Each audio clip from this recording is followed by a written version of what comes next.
तो आइए महाभारत के उन प्रसंगों को जानते हैं जिन्हें बहुत कम लोग ही जानते हैं।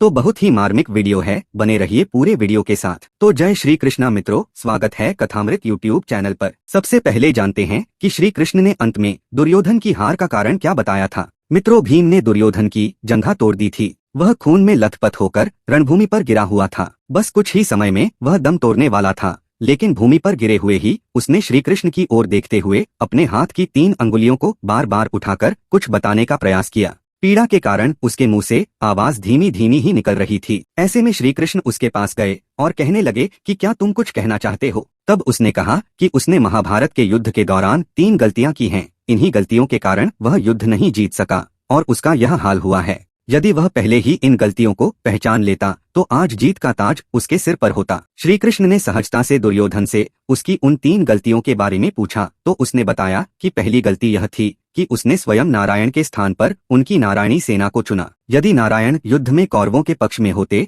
तो आज परिणाम कुछ और ही होता। दूसरी गलती उसने यह बताई कि अपनी माता के लाख कहने पर भी वह उनके सामने पेड़ के पत्तों से बना लंगोट पहन कर गया। यदि वह नग्नावस्था में जाता तो आज उसे कोई भी योद्धा परास्त नहीं कर सकता था। तीसरी और अंतिम गलती उसने की थी, वो थी युद्ध में आखिर में जाने की भूल। यदि वह पहले ही जाता तो कई बातों को समझ सकता था और शायद उसके भाई और मित्रों की जान बच जाती। श्री कृष्ण ने विनम्रता से दुर्योधन की यह सारी बात सुनी। फिर उन्होंने उससे कहा कि तुम्हारी हार का मुख्य कारण तुम्हारा अधर्मी व्यवहार और अपनी ही कुल वधू का वस्त्र हरण करवाना था। तुमने स्वतः अपने कर्मों से अपना भाग्य लिखा है। श्री कृष्ण के कहने का तात्पर्य यह था कि तुम अपनी इन 3 गलतियों के कारण नहीं हारे, बल्कि तुम अधर्मी हो इसलिए हारे। यह सुनकर दुर्योधन को अपनी असली गलती का एहसास हो गया। अब आइए एकलव्य के संबंध में अनजाने रहस्यों को जानते हैं। एकलव्य के संबंध में बहुत भ्रम फैला हुआ है। एकलव्य एक राजपुत्र था, भील था, आदिवासी था, निषाद था या कि और कोई? क्या सच में ही गुरु द्रोणाचार्य ने इसलिए उन्हें शिक्षा नहीं दी क्योंकि वो एक भील था? इसको लेकर तमाम तरह की अटकलें लगाई जाती है।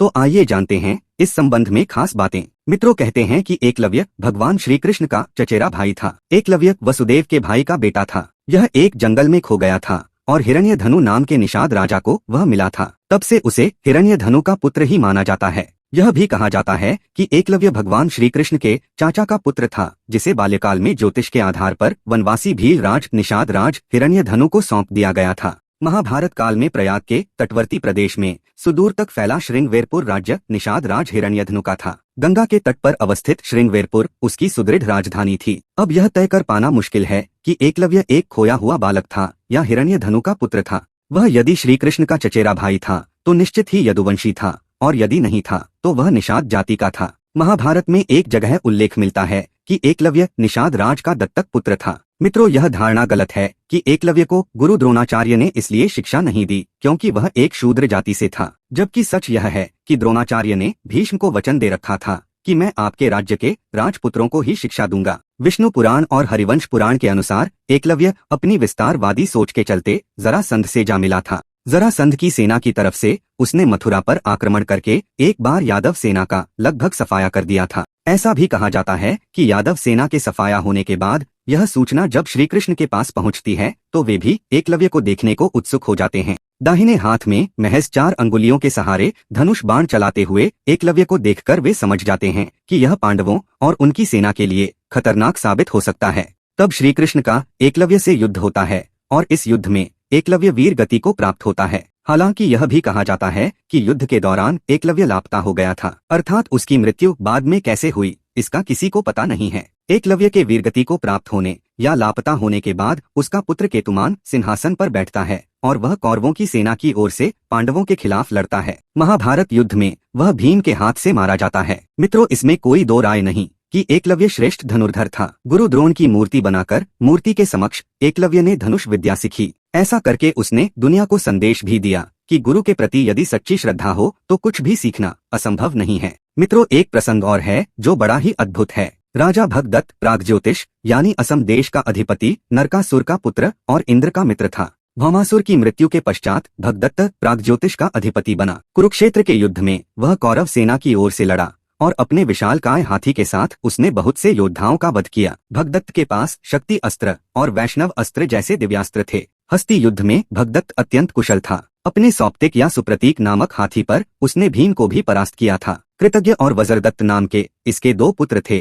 इनमें कृतज्ञ की मृत्यु नकुल के हाथ से हुई। जब भगदत्त का अर्जुन से घमासान युद्ध चल रहा था, तब अर्जुन ने भगदत्त के धनुष को काटकर उसके बाणों के भी टुकड़े टुकड़े कर दिए थे और तुरंत ही उन्होंने 72 बाणों से भगदत्त के संपूर्ण शरीर को गहरी चोट पहुंचाई थी। घायल होकर भगदत्त को जब कोई चारा नहीं सूझा तो कुपित होकर उसने अंकुश को ही वैष्णवास्त्र से अभिमंत्रित करके अर्जुन की छाती पर छोड़ दिया। भगदत्त का छोड़ा हुआ वह दिव्यास्त्र सबका विनाश करने वाला था। तब भगवान श्री कृष्ण ने अर्जुन को अपने पीछे लेकर यह अस्त्र स्वयं ही अपनी छाती पर ले लिया और उसकी चोट सह ली। श्री कृष्ण ने अर्जुन से कहा कि मैंने तुम्हारी रक्षा के लिए भगदत्त के उस अस्त्र को दूसरे प्रकार से उसके पास से हटा दिया है। हे पार्थ, अब वह महान असुर उस उत्कृष्ट अस्त्र से वंचित हो गया है, अतः तुम उसे मार डालो। यह सुनकर अर्जुन ने तत्क्षण ही अस्त्र का प्रयोग करके भगदत्त के पराक्रमी हाथी और उसका वध कर दिया। यह भी कहा जाता है कि युद्ध के 12वें दिन उसने अर्जुन पर वैष्णव अस्त्र का प्रयोग किया था। यह देखकर सभी पांडव भयभीत हो गए थे। तब श्री कृष्ण ने सभी से कहा कि इस अस्त्र के समक्ष समर्पण करने से ही जान बच सकती है।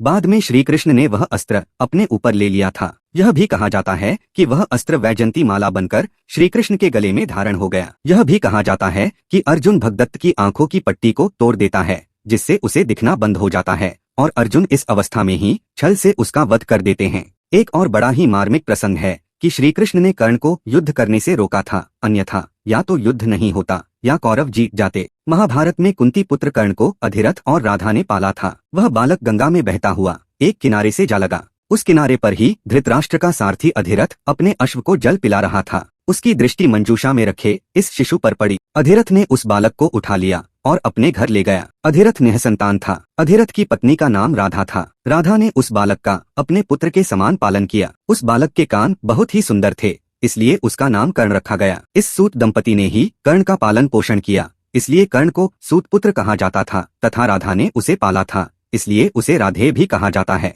आइए जानते हैं कि महाभारत में श्री कृष्ण ने किस तरह से कर्ण को रोका था। मित्रों, कर्ण दुर्योधन का पक्का मित्र था। दुर्योधन ने उसे अंगदेश का राजा बना दिया था। कर्ण यह नहीं जानता था कि उसकी असली माँ कौन है, परंतु उसे यह पता चल गया था कि उसके पिता सूर्यदेव हैं। बहुत समय तक कर्ण और दुर्योधन साथ रहे, परंतु भीष्म पितामह, कुंती ने और श्री कृष्ण ने उसे यह कभी नहीं बताया कि तुम भी पांडव ही हो। कर्ण का यह सत्य छिपाना भी महाभारत युद्ध का एक बड़ा कारण बना। यदि युद्ध तय होने के पहले या कर्ण को अंगदेश का राजा बनाए जाने से पहले ही श्री कृष्ण कर्ण को यह राज बता देते कि तुम कुंती पुत्र हो, तो युद्ध की दशा और दिशा कुछ और ही होती। कहते हैं कि कृष्ण की नीति के तहत ही कर्ण का विवाह द्रौपदी से होने से रोक दिया गया था। वो कृष्ण ही थे जिन्होंने ऐन वक्त पर नीति के तहत ही कर्ण को यह बताया था कि कुंती तुम्हारी माँ है। लेकिन युधिष्ठिर और अर्जुन को इस बात का ज्ञान नहीं था कि कर्ण हमारा बड़ा भाई है। यदि युधिष्ठिर को यह पता चलता कि कर्ण मेरा बड़ा भाई है, तो वह राजपाट की लड़ाई नहीं लड़ते, बल्कि कर्ण को ही राजा बनाने की लड़ाई लड़ते। कृष्ण ने ही अपनी नीति से इंद्र के द्वारा उसके कवच कुंडल हथिया लिए थे,